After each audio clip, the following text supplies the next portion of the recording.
Have you looked at the news recently? There are some serious problems coming, potentially World War III, economic collapse, Greater Depression, all kinds of things. And that's obviously why we prep. We want to be ready for these things. But that's the question. Are we ready for these things? Are you ready for these things? I mean, we like to think we are. But either way, let's go through this video together because there are 7 things that certainly will kill us.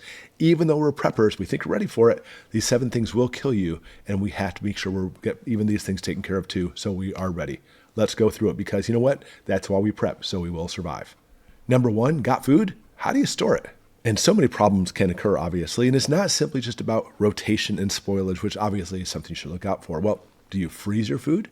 I mean, if so, I like freezing stuff, but do you have some kind of backup power source? Because the grid going down is a very real possibility. How about canned food? I love canned food. It's a great thing, but very easy for somebody to grab when they come and rob you, take all your food away from you. Do you keep your food in food grade buckets? Because when we talk about like little critters, they also love your food and preps. There's nothing worse, in my opinion, than having your food eaten by some kind of critters in your house. Do you keep all your food in one location? I think a lot of people do. The government wants to know this too, because literally there are executive orders put in place where they can come confiscate your food. Number 2, more about your food and water. And of course, we need to stockpile food. Of course we do. That's what we do. We are preppers, but it goes well beyond that. Stockpiling their food is not the problem. I mean, it's one problem, but it's not the major problem. You have to understand that when things come, when this crap hits the fan, it's not going to be just a walk in the park. There's going to be people there wanting your food. Very, very hungry people. You need to be able to be physically fit. You need to be able to defend yourself, defend your family, defend your food. Because think about this. How many people in this country don't prep? Hundreds of millions, I would say, probably. That's potentially hundreds of millions of people coming banging on your door. And they're not going to come with that little puppy dog look on their face saying, oh, can I have some more? Can I have a little handout? That's not what's going to happen. They are starving. They are desperate. They're going to be pounding down your door, and they want your food, and they will take it. Number 3, your gear is never used. And if you're like me, when it comes to prepping, I am one of those gearheads. I love gear. I love trying out things and seeing what works and what doesn't. I get very nerdy about that. And honestly, as a prepper, it's probably good to be nerdy about these kind of things so you can try out different stuff. But the problem is trying it out. I find so many people buy stuff. They're like, oh, look, this channel said to buy this, or this was on sale, so I picked it up. And they put it into a closet, they put it away, and they never use it. That is such a dangerous strategy. Well, lack of a strategy, isn't it? Because once you open it, let's say crap hits the fan, it's not going to be a walk in the park. You're like, oh, cool, I get to use my gear now. Hey, guys, turn the radio on. Let's put some stuff together. No, it's going to be very desperate, very stressful, and you're going to open up that gear, not know how to use it. Your mindset's not going to be on like, oh, I've figured this out. You're going to be not thinking straight. And even worse, that item may not have all the parts. It may not be the right item. They may have literally just forgot to put a couple parts into it. Do you want to wait till crap hits the fan to make sure that doesn't happen? Because it's a very real possibility. And guess what? Once that happens, there is no going out to the store and buying another one, or whatever that gear is. Number 4, let's bug out with a moving truck. Even just the words bugging out. Look, I'm set in my home. I'm sure a lot of you are too. You're out in the country, in the middle of nowhere. This is my home. This is my castle. This is my fortress. It has my preps. It has my area. And I always say, do not bug out unless your life depends on it. But with that, obviously you have to stay adaptable. You have to stay moldable. The reason being is your life may depend on it. I mean, look at the news now. And right now we're not going through crap hits the fan, but we have toxic trains spilling all kinds of nasty stuff. What happens if we have a wildfire heading your way? We've seen that in the news too. Or even worse, like a video I just put out, what happens if there's some kind of nuclear incident? You may have to bug out.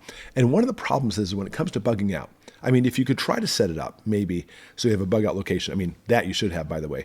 But maybe you have your car set up and it can actually take you so far, and having some tubs in your car as your bug out bag is fine. There's nothing wrong with that.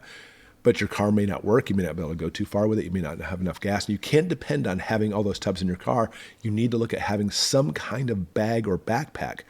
And weight often is a problem. I mean, even in the military, that's something you look at too. You got to stay light. And at least we're in a day and age right now where you can get some really amazing backpacking gear, and it is so lightweight. It's just, again, I'm a gearhead. It's so much fun.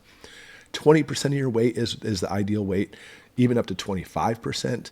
But listen, it's beyond that, because you have to understand that a lot of people, probably a lot of people watching this channel, and a lot of preppers don't have the physical fitness in mind, and even carrying a bag that's 10% of their weight may be too much for them.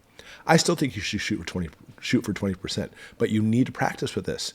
We have some walking paths around our property, not to mention I work out all the time, but I will often grab all my gear, and as I go for walks with my wife, I'll just carry all my gear around because you need to be used to this. We need to be physically fit and know exactly what fits in your bag. It's something you need to prepare ahead of time, because when the time comes, man, if we're talking about bugging out, it's probably going to be an evacuation thing, and you're going to have to be quick. No time to throw it together. Have it all ready. Number 5, prepare for only a single event. Obviously not. We want to prepare for any possible problem that may come our way.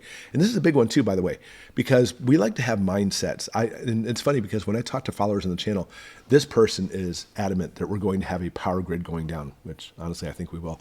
This person says, no, it's going to be nuclear and we're going to have to deal with this. No, it's going to be, and then fill in the blanks. And it's okay to be going down certain paths, but you need to force yourself to go down a different path and see if you're ready for that as well. Try to think of every possible contingency. On that same note, I have followers say all the time, there's no way you could prepare for every single possible problem that may occur. And I agree with that, by the way, but there's a lot of crossover. Because almost every one of these different situations, you still need food, still need water, still need to be able to sleep and stay warm and protect yourself. And there's a lot of crossover. So you can prepare for this one and have a lot of things that match up with that. But you need to think of numerous different types of events, brainstorm, watch this channel. I talk about all kinds of different possibilities or even probabilities, and we have to be ready for all those. And prepping for one will make it easier for prepping another. But ultimately, it comes down to this. You don't need to be just a prepper. You need to have a mindset of a survivalist. You need to always make sure that you're ready to survive no matter what problem comes your way. So let me ask you, how are you doing so far? Are you ready for what's coming? Because again, some things are coming and you're finding this video is helping you. Before we go to the next 2 items, do me a favor, click the subscribe, ring the bell, and let's keep going. Number 6, go it alone. I don't know how your personality is. I am a people person. If I literally had to prep and survive to live by myself, I would probably just give up because I hate being alone. But that's just me. But either way, if you are one of those people who loves to be alone, get away from me people, that's still not the best plan. It is not the best strategy. You want to make sure you have other people, and specifically you want to have a community. Even if you are a jack of all trades, which I am, I'm sure a lot of you are too, you're still a jack of all trades. Trades comes from the term you could actually fix someone plumbing and they would give you some apples or whatever the case may be. You need to still have a community so you can use those trades, help out other people. But even with that, a jack of all trades is still a master of none. Maybe you're a master of a couple things, but there's always going to be holes of things you can't do. But let's pretend you are that person who knows everything. You absolutely are good to go and you can be alone by yourself. You still can't. Because especially if anything, the military taught me one thing, is that you depend on your brothers and your fellow soldiers. Simply put, you can't sleep with one eye open. You need to have some downtime. You need to have it so in case marauders comes in, you need to be able to sleep and then they wake you up to be able to defend your house. I think way too many preppers, and correct me if I'm wrong, way too many preppers are like the armchair relax. I'm just going to sit back in my chair, eat my corned beef hash.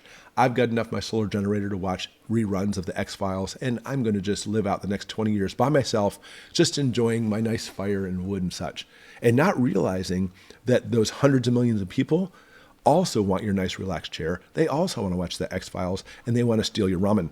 So you have to do what you can, and that includes having a community, watching out for each other at the very least. Even if you don't trade, even if you don't help each other out, standing watches and have that community so you can at least get word out with communications that, some more people are heading down the road, we need to be ready, and so that way we can take care of things when the time comes.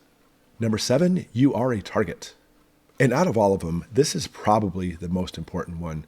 You need to learn the art of diversion, the art of stealth, the art of being that gray man. You want to make sure that every single thing you do, you disappear. People don't know. Because understand that if you go outside, you're like, I'm all set. If the grid goes down, I've got a yard full of wood and I've got my grill outside. I'm going to go ahead and just make all my things with wood. And now that amazing aroma, isn't it? You barbecue outside, you're like, oh my gosh, that smells so good. Now it's going through the area where everybody else is now starving. They're going to be like zombies saying, where's that food at? And let's go eat it. That's just one little thing. I mean, you may have like stockpiling gold coins. I always talk about GoldBacks, which I'm sponsored by them. Link below. Check them out. They're great because they're denominational gold. But if you have like a gold coin, like $2,000, even if you find someone who'll trade $2,000 worth of corned beef hash, that piece of gold, people will be like, ooh, I can either give you $2,000 in hash or I can just take your gold coin. Obviously, having lots of barter items is a very important thing. All right, even more so, I want you to understand that we need to have this community, and that's what we are here. As far as Goshen Prepping, we like to talk with each other, help each other out. And with that, put in the comments below. I gave you 7 things that preppers probably don't think of. They'll probably get them killed. I'm sure you can think of more. Put them in the comments below. And as always, thanks so much for watching.